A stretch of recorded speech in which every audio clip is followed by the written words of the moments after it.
So when the weather's been bad and I've been working on something inside, this is the project I've been working on. Can you look at them and guess what they are?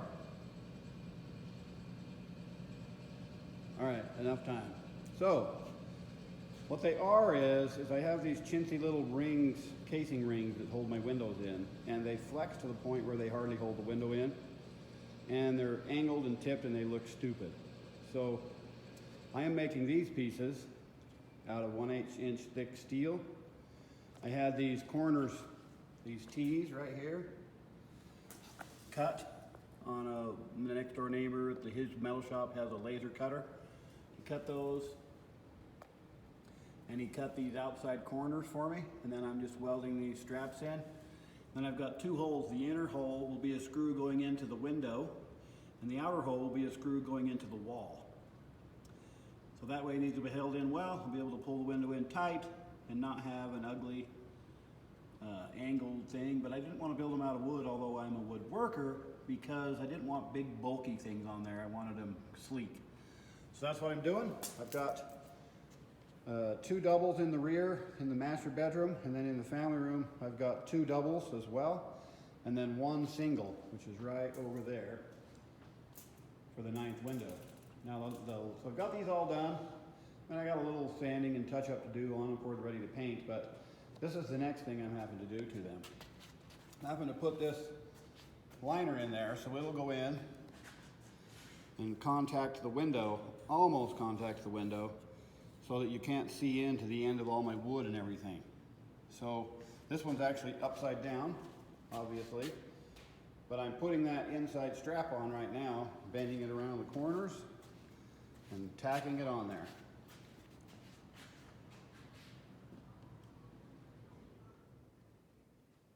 Anyway, I'll update you when I get these a little closer done. This is the first one I've been putting that interior casing piece on. Got half of a ring done. I actually, as easy as it was, the next one I'm actually not going to splice right here. I'm going to run it all the way around, just have one splice. Thought it was going to be more difficult. I will tell you what I've been doing is I've made this board that fits the radius perfectly, like that. Something under it, there we go, screw, fits the angle like that. And I've actually been going from underneath and screwing this down to the table, and the metal is clamped to the table. And then I can just tack this piece along the straight part, tack it right here on the corner, then just bend it around, and then put this bar clamp across from here over to the other side of this wood and pull this in. And it works amazingly. Then I'm just using some blocks of wood like this and clamping them in like this to keep it perpendicular while I tack it. Anyway, working good. Not taking as long as I thought. I'll touch back with you when these casings are ready to go. Chat back at you later.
So here's that frame now, done. I flipped it over to the finished side.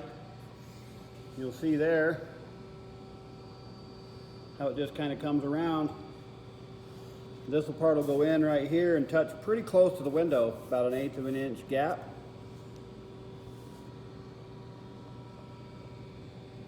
Anyway, there it is. Now all I've got to do is polish these up.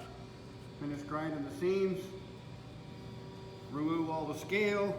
Our plan right now is to leave them raw steel, just put a clear coat on them. So anyway, we'll get them polished and I'll show you some tricks I learned about that when we get to that point. Back at it. So I'll kind of show you what I figured out on polishing. So this main strap I bought that was 2-inch strap, 8-inch, 2-inch strap, is easy to pull the mill scale off of. It just buffs right off. However, these pieces that came out of a sheet that I had laser cut, it doesn't come off it very well. So I have these two ends and this middle section, not this middle, the corners, the T's, that I have to get the stuff off of. And man, I tried about 10 different things. Even the grinding sandpaper,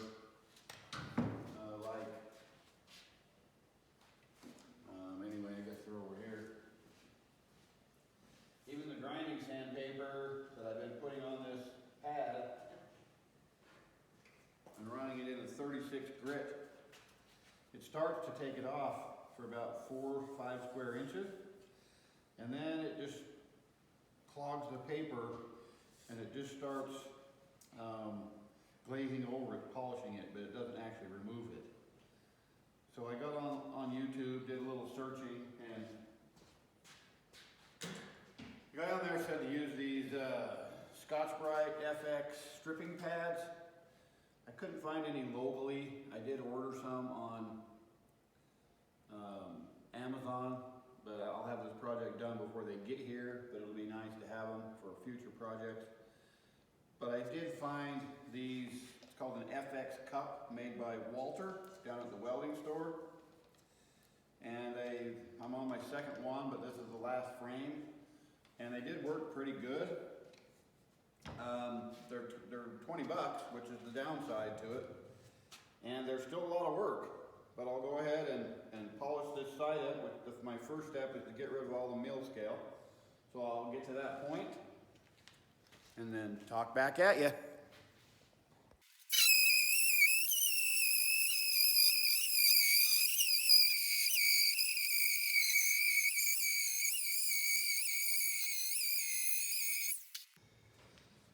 So this will kind of show you how fast or slow this process is. So I'll strip off this piece over here so you can see.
terrible, but in comparison, I'll slide this back a little bit.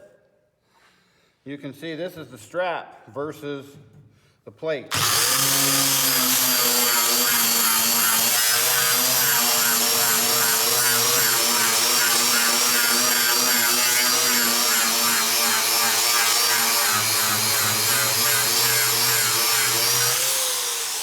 Much easier. Anyway, that's the best way I've found.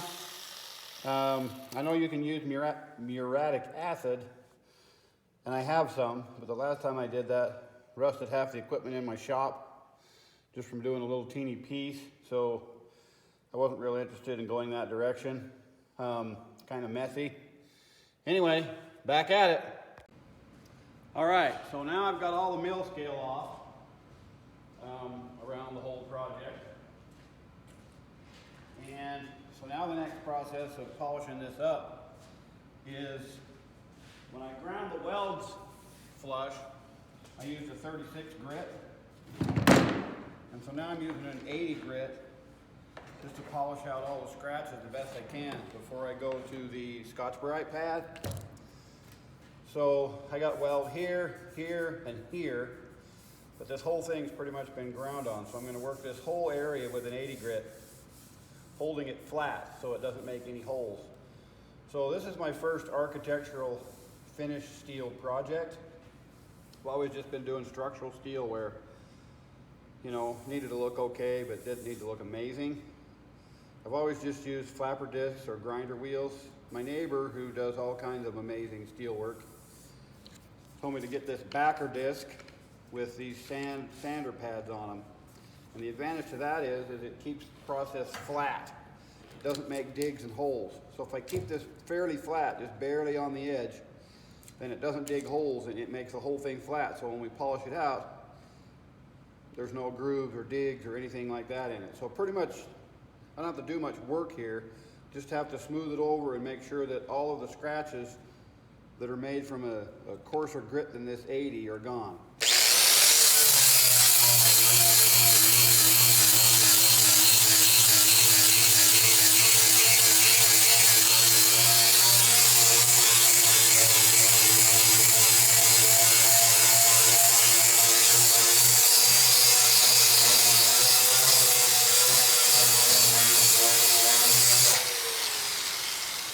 So that's all it takes right there. Now, my next phase will get rid of the scratches from the 80 grit, but they won't get rid of the scratches from the 36 grit. Anyway, I'll get the rest of these welded areas and then go on to the next step. All right, so the next step, after I've got all of those weld areas scratch-free, is now I'm moving on to this, which is a backer plate with an extra coarse Scotch-Brite pad. And we'll just hit the whole thing this time to kind of give it an even look before we go on to the final polish.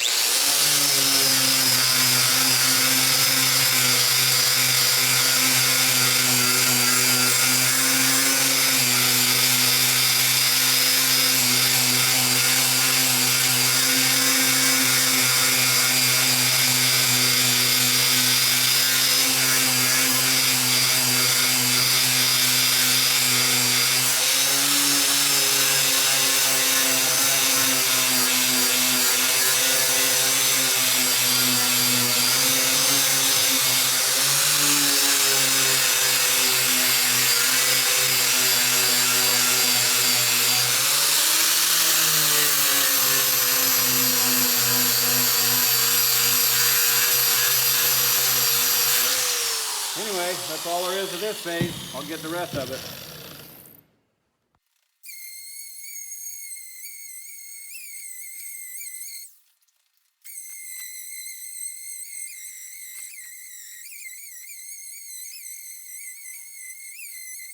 All right, now with that done, we're on to the final phase. And you just have to chalk up to the fact that this final phase is going to burn up about 20 sanding pads, $20 worth of sanding pads. So you just have to deal with that. But basically you'll notice here, pretty smooth, pretty nice, but we still have all of these scratches. So we're going to address those scratches with this sander. I'm just looking to dull and flatten everything. I want it to look like raw steel again, with no grinder marks.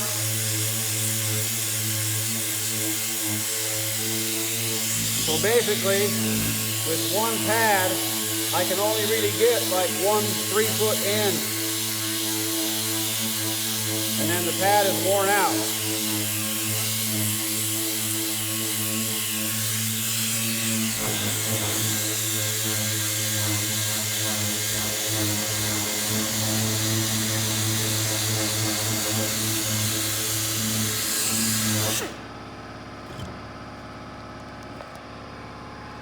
You'll see kind of what we're looking for here. You'll see how this comes along and has this shine on it, and then it disappears into this nice, flat, regular metal. And then you'll see the shine comes back over here. This is what we're looking for, this nice, even metal look. Anyway, I'll go ahead and get this last face done. Then I'll show you what I'm doing with it after that. Back at it.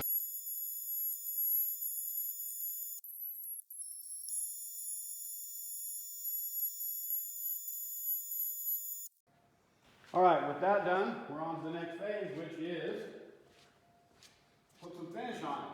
So, one of the most important things here, if I can find my air nozzle, there it is, to get all the dirt and dust off. I know there will be a lot of different theories on the best method. From people I know who are professional cabinet finishers and all of our guys.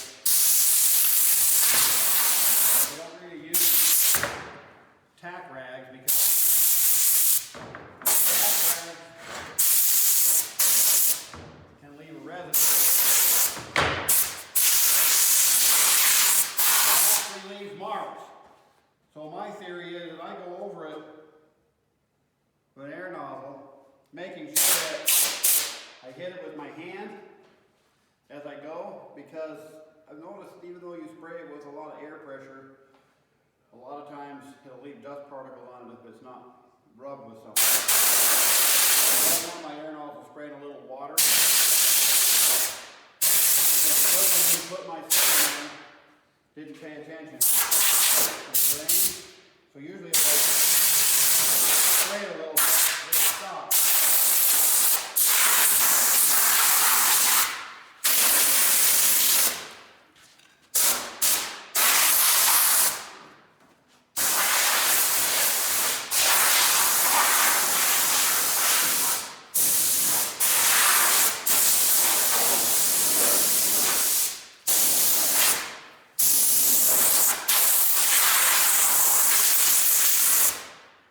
That's what I do. To each their own. Also, this isn't like painting a car where you really have to be having the perfect finish. So, what I've chose to use, my neighbor who's a steel worker, he doesn't do exterior steel work, he does mostly interior finish steel work. And he uses this. It's Krylon Color Max Clear in flat crystal clear. And I sprayed the others with it, and it looks amazing. I've always liked Krylon paint for interior stuff and some exterior stuff, but I will tell you that a few years ago they changed nozzles to this new nozzle, which is not nearly as good. The other nozzle used to actually have a kind of a fan spray to it, where this is just a direct pulse. And so it's hard to get good coverage and not get runs. So you have to be really careful with this new nozzle. Anyway, I'm going to go ahead and get her sprayed out.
So there we go. Now it has one coat on it. You can see what the finished product looks like. Look a little bit different when it dries flat. So spray paint usually goes on kind of thin, so I usually put 2 coats on, and then I sand it, and then put 2 finish coats on. So that's the process. Back at it. We'll come back and show you when it's all done. So here they are, finished. One of them installed. Hopefully you can see it. We kind of have some photography issues going on here because of the light coming through the window, but it kind of dark in the bus. So hopefully you can see it. There's the one, all done and installed.